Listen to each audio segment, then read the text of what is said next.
Assalamualaikum warahmatullahi wabarakatuh. Halo smart people, gimana? Mudah-mudahan pada kesempatan yang berbahagia ini kabarnya sehat semua ya. Amin.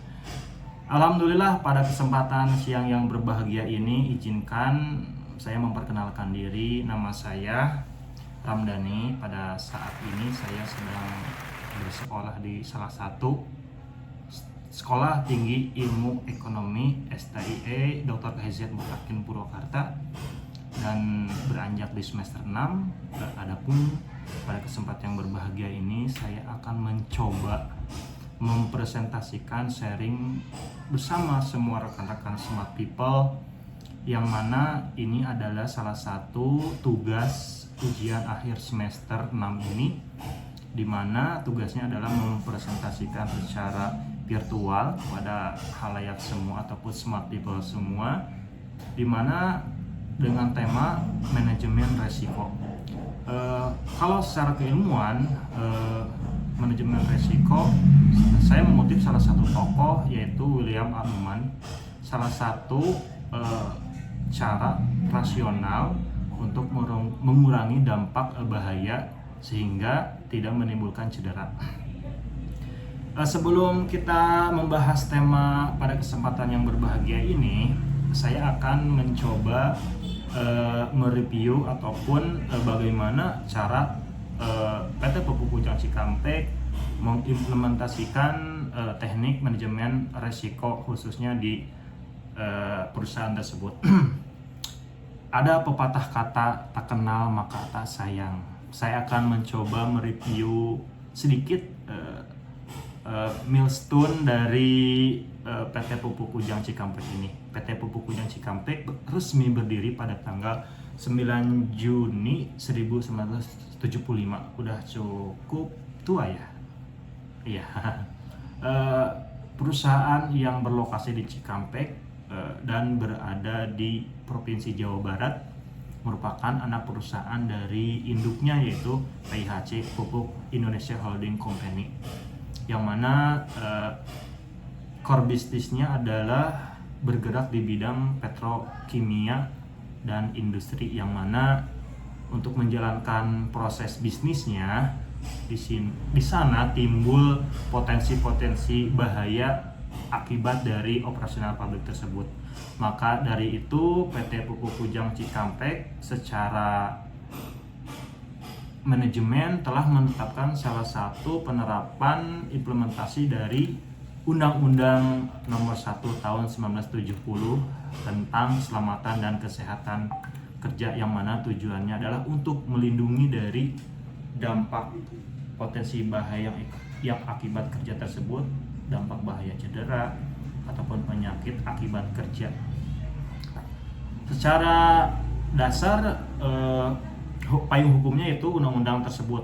Untuk lebih turunannya adalah dasar hukumnya yaitu Peraturan Pemerintah Nomor 50 Tahun 2012 yang mengatur tentang penerapan sistem manajemen keselamatan dan kesehatan kerja, yaitu SMK 3 tadi.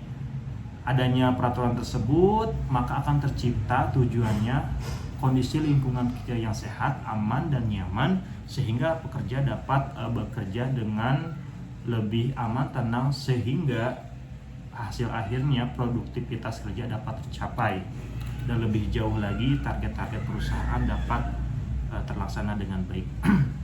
Sesuai dengan peraturan pemerintah tersebut nomor 50 tahun 2012, arah dan tujuannya adalah sebagai berikut. 1. Meningkatkan efektivitas perlindungan keselamatan dan kesehatan kerja yang terencana, terukur, terstruktur, dan terintegrasi. Yang kedua, mencegah ataupun mengurangi, meminimalisir kecelakaan kerja ataupun PAK, penyakit akibat kerja yang timbul dari pekerja tersebut akibat dari dia bekerja di perusahaan yang memiliki potensi bahaya yang tinggi.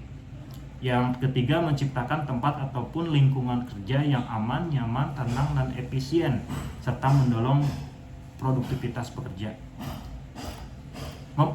Memperkerjakan, ketika sebuah perusahaan memperkerjakan lebih dari 100 orang pekerja dan memiliki potensi bahaya yang tinggi, maka perusahaan tersebut wajib untuk mengimplementasikan atau melaksanakan amanah undang-undang tersebut. Yang mana dalam penerapan SMK 3 ini perusahaan melalui beberapa tahapan. Yang pertama, tahapan penetapan kebijakan K3. Khusus di lingkungan PT Pupuk Kujang, dengan penerapan kebijakan K3 ini dibuatlah satu keputusan direksi yang lebih konsen ke keselamatan dan kesehatan kerja.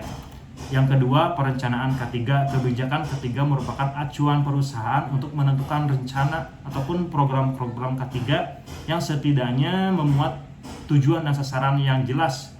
Bagaimana arah dan tujuan K3 ini ditetapkannya supaya misi dan misi perusahaan dan sejalan dengan rencana K3 ini. Dalam tahap perencanaan ini, perusahaan menetapkan skala prioritas ataupun sedang, tinggi, ataupun rendah ketika merencanakan satu pelaksanaan K3 ini.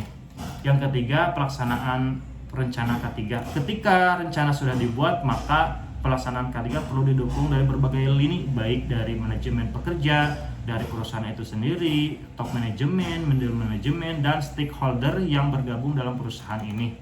Yang keempat yaitu pemantauan ataupun evaluasi kerja. Dalam tahapan ini, pemantauan evaluasi kinerja K3 oleh perusahaan meliputi pemeriksaan, pengujian berkala, pengukuran alat-alat, dan audit internal baik menggunakan pihak internal maupun menggunakan jasa eksternal perusahaan. Yang kelima, peninjauan dan peningkatan kinerja K3. Ketika satu kebijakan ataupun peraturan sudah dilaksanakan, perlu adanya peninjauan dan peningkatan kinerja yang mana tujuannya untuk meningkatkan ataupun bekerja ataupun menetapkan lebih baik lagi di kemudian hari.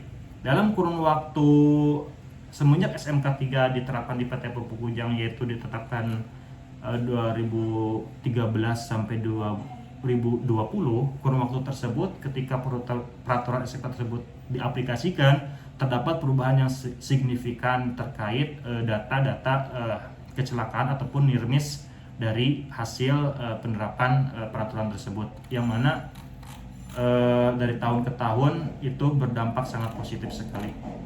Dalam penerapan SMK 3 ini, PT Pupuk Kujang Cikampek dengan melakukan kebijakan maupun ketentuan dan sebagai berikut. Satu, penerapan kebijakan K3 yang sudah dibahas tadi tentang nomor direksi nomor 4 tahun 2013.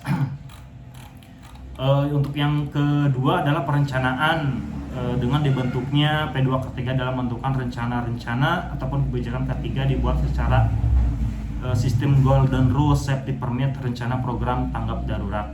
Itu contohnya salah satu contoh. Yang ketiga, pelaksanaan rencana K3 dengan pelaksanaan membuat sarana dan prasarana yang menunjang untuk pelaksanaan K3.